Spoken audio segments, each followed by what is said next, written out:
வணக்கம். Paid Israel international அப்புறம் கட்டி எஃப்ரேம் குறிப்புகளை வச்சு ஒரு ஆழமான அலசலுக்கு உங்களை வரவேற்கிறோம். இன்னைக்கு நாம நோவா, மெஸ்ஸியா அதாவது மஷியாக், அப்புறம் தெய்வீக ஒளி வெள்ளம், இது மூணுக்கும் நடுவுல ஒரு ஒரு ஆச்சரியமான தொடர்பு இருக்குன்னு இந்த குறிப்புகள் சொல்லுது. அதை பத்தி கொஞ்சம் பேசுவோமா? ஆமா, சரியா சொன்னீங்க.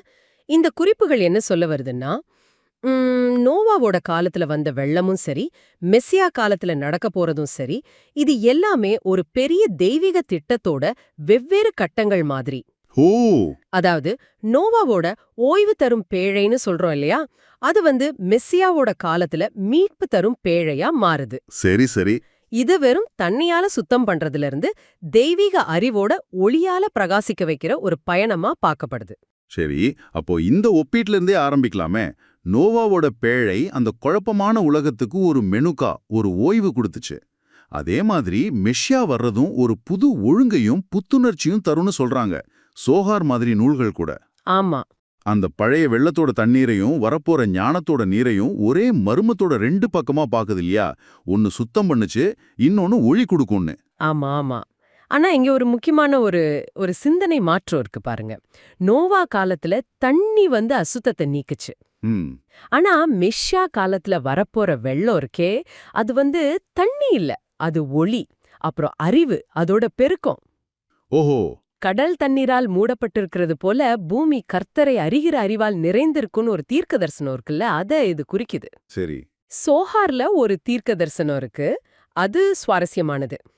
அதாவது யூத கேலண்டர் படி 6வது 1000 ஆண்டோட 600வது வருஷத்துல, ஏறக்குறைய 1840கள்ல வானத்து ஞானத்தோட கதவுகளும் பூமிக்குரிய அறிவோட ஊற்றுகளும் திறந்துடுச்சாம். அப்படியா? இதை எப்படி பாக்குறாங்கன்னா, அதே சமயத்துல தான் ஹசுதத் இயக்கம் பால் ஷெம்டோ மூலமா வந்தது. நவீன அறிவியல் பயங்கரமா வளர ஆரம்பிச்சது. ஆமா. இதெல்லாம் எதேச்சியா நடக்கல.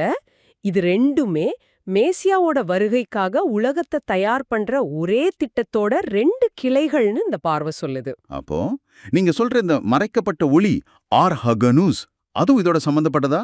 படைப்புல தோன்று ஆதாமோட வீழ்ச்சிக்கு அப்புறம் மறைஞ்ச ஒரு தெய்வீக ஞானம்னு சொல்றாங்களே.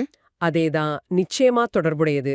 இந்த குறிப்புகள் படி நோவா அந்த பேழைய கட்டினதுக்கு உதவியதே இந்த மறைஞான ஒளிதான ஒரு பார்வை இருக்கு. ஒரு வழிகாட்டுற ஞானம் மாதிரி.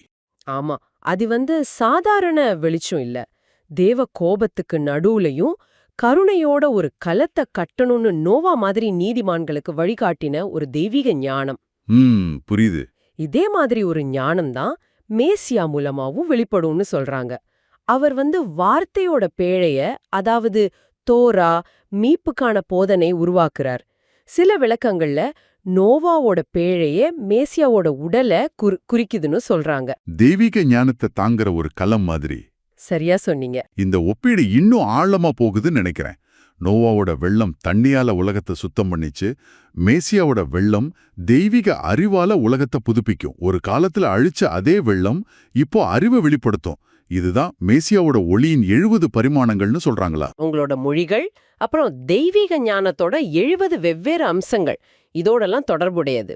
ஓ, அப்படியா? மேசியாவோட காலத்துல இந்த எல்லா ஞானமும் ஒன்னு சேர்ந்து மீட்போட முழுமையான பிரகாசமான ஒளியா வெளிப்படும். இது இஸ்ரவேலுக்கு மட்டும் இல்ல, எல்லா தேசங்களுக்குமே உரியது. இந்த குறிப்புகள்ல மேசியா பென் யோசேப் பத்தியும் வருது.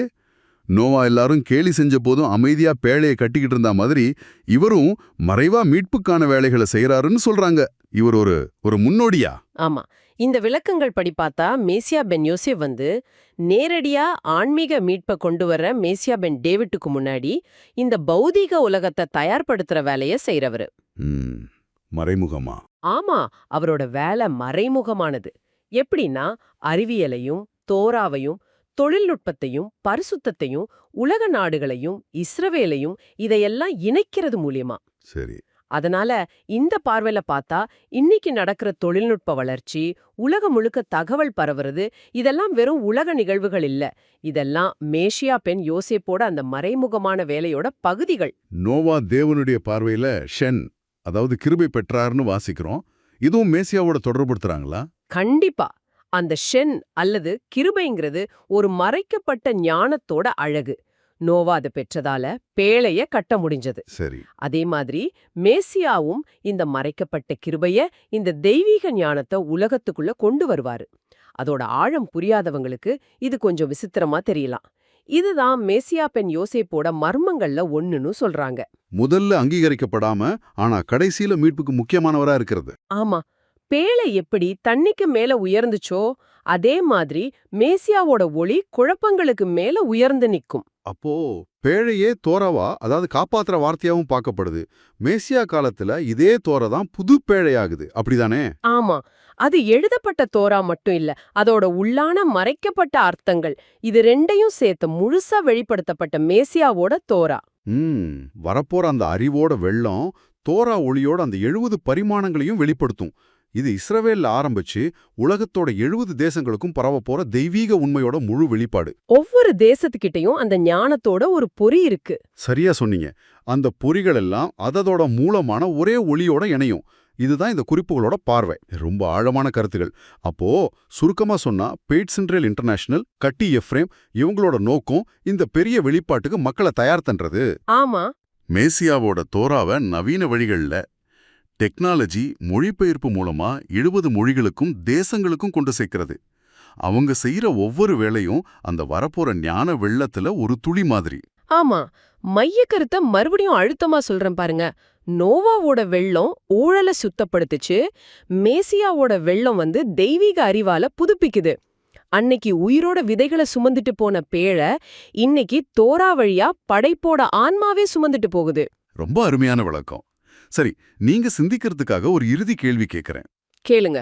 இந்த கண்ணோட்டத்தை வச்சு பார்த்தா இன்னைக்கு நமக்கு ரொம்ப சாதாரணமா தெரியுற டெக்னாலஜி முன்னேற்றங்கள், இல்லனா உலகம் முழுக்க அறிவு பரவுறது, இதையெல்லாம் இந்த குறிப்புகள் சொல்ற ஒரு பெரிய மறைமுகமான ஆன்மீக தயாரிப்போட பகுதியா நீங்க எப்படி பார்க்க முடியுது? அதோட வெவ்வேறு உலக கலாச்சாரங்கள்லயும் ஞானத்தோட பொறிகள் இருக்குங்கிற கருத்து, அது உங்களுக்கு என்ன மாதிரி அர்த்தத்தை தருது?